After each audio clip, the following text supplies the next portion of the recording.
జగిత్యాలలో మాజీ మంత్రి జీవన్ రెడ్డి హవా కొనసాగుతోంది. ఎమ్మెల్యే సంజయ్ పై చేయి సాధించారు జీవన్ రెడ్డి.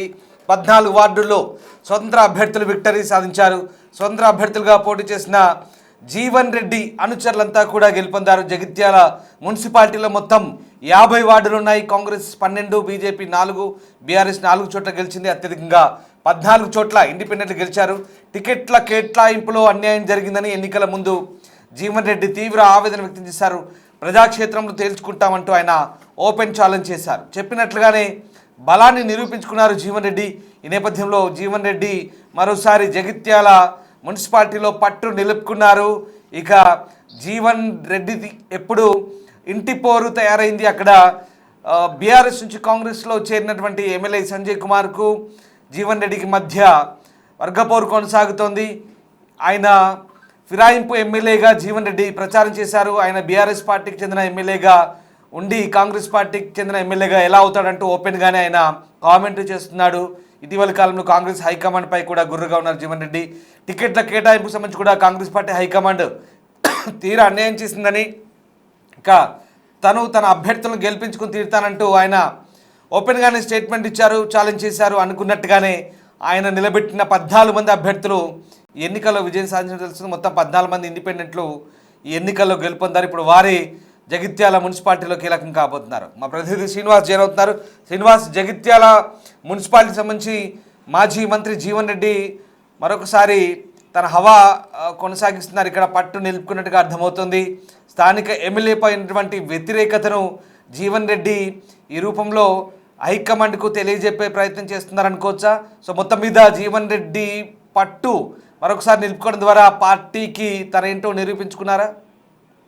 వాస్తవానికి జగిత్యాల నియోజకవర్గం అంటేనే జీవన్ రెడ్డి అంటేనే జగిత్యాల నియోజకవర్గం. అంతా ఆ పట్టు సాధించినటువంటి జీవన్ రెడ్డికి ఈసారి మున్సిపల్ ఎన్నికల లోపల మాత్రం చాలా విచిత్రమైనటువంటి పరిస్థితులు ఎదురైనటువంటి. ఎందుకంటే అక్కడ ఇప్పుడు ప్రస్తుత ఎమ్మెల్యే ఎవరైతే ఉన్నారో అతను బీఆర్ఎస్ నుంచి గెలిచి ఇటు కాంగ్రెస్ తో కలిసి నడుస్తుండడంతో అయితే మొదటి నుంచి కూడా వలసవాదులు ఏ విధంగా వస్తారు అని చెప్పి జీవన్ రెడ్డి కూడా ఫైట్ చేసినటువంటి పరిస్థితి. అయితే ఓవరాల్ గా ఇక్కడ జీవన్ రెడ్డికే పెద్ద మొత్తం లోపల టికెట్లు కేటాయింపు జరుగుతుందని చెప్పి భావించినా గానీ 60% టికెట్లు సంజయ్ కుమార్ కు కేటాయించినటువంటి పరిస్థితి. మిగతా 40% మాత్రం జీవన్ రెడ్డికి కేటాయించడంతో జీవన్ రెడ్డి యొక్క అనుచరులు, అంటే జీవన్ రెడ్డి మొదటి నుంచి కూడా ఇటు సంజయ్ వర్గమును వలసవాద కాంగ్రెస్ గానే గుర్తించారు.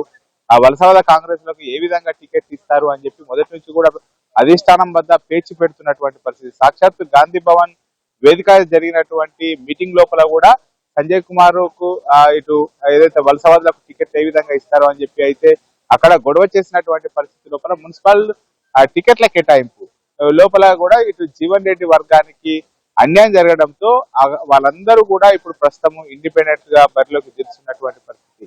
అయితే జీవన్ రెడ్డికి సంబంధించినటువంటి కొంతమందికి కాంగ్రెస్ లోపల ఆ టికెట్లు వచ్చినా కానీ సంజయ్ కుమార్ ను వెంబడి ఎవరైతే కాంగ్రెస్ తో వచ్చారో ఆ కాంగ్రెస్ తో వచ్చినటువంటి వారికి టికెట్ రాకపోవడంతో దాదాపుగా 14 చోట్ల కూడా జీవన్ రెడ్డి తన వాడితో తన ఇంటి నివాసం ఉన్నటువంటి తన వాడితో పాటుగా మిగతా 14 చోట్ల కూడా జీవన్ రెడ్డి పోటీ చేయించడం జరిగింది. అయితే వీళ్ళందరూ కూడా రెబల్ గా పోటీ చేశారు.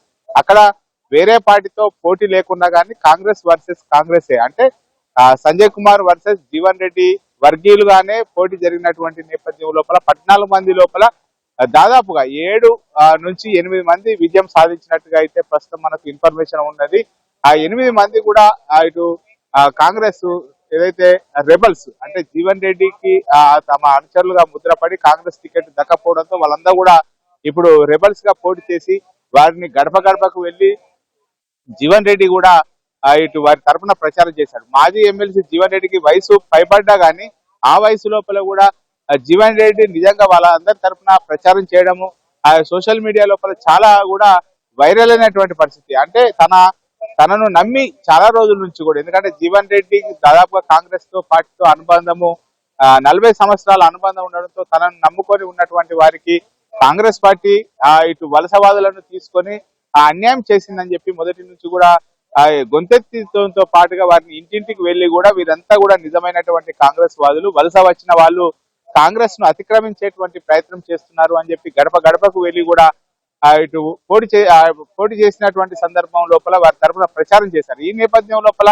14 మంది వాళ్ళంతా కూడా ప్రచారం చేసినా గానీ అక్కడ ఏడుగురిని మాత్రము ఇక్కడ కాంగ్రెస్ రెబల్ గా గెలిపించుకోవడం లోపల సక్సెస్ అయ్యాడు. కానీ ఇక్కడ ఒక ఇటు విచిత్రమైనటువంటి పరిస్థితి ఏంటంటే జీవన్ రెడ్డి ఇంటి ఏదైతే ఇల్లు ఉన్నటువంటి ఆ వార్డు సంబంధించినటువంటిది తన నమ్ముకున్న అనుచరుడికి టికెట్ రావడంతో అక్కడ కూడా జీవన్ రెడ్డి అనుచరుడుగా పోటీ చేశారు. అక్కడ మాత్రంలో కూడా విజయం దక్కని పరిస్థితి. అక్కడ సంజయ్ కుమార్ వర్గానికి చెందినటువంటి వారి కాంగ్రెస్ పార్టీ తరఫున పోటీ చేసిన అభ్యర్థి విజయం సాధించాడు. ఈ నేపథ్యం లోపల ఇప్పుడు ఇక్కడ జీవన్ రెడ్డి యొక్క కాంగ్రెస్ లోపల మార్కు చాలా 40 ఏళ్ల నుంచి కూడా ఉన్నటువంటి నేపథ్యం లోపల ఈ జీవన్ రెడ్డి యొక్క ప్రాముఖ్యత ఎంత ఉంది, ప్రాధాన్యత ఎంత ఉంది అనేటువంటిది మున్సిపల్ ఎన్నికల లోపల బట్టబయలైనటువంటి పరిస్థితి అయితే కనబడుతుంది.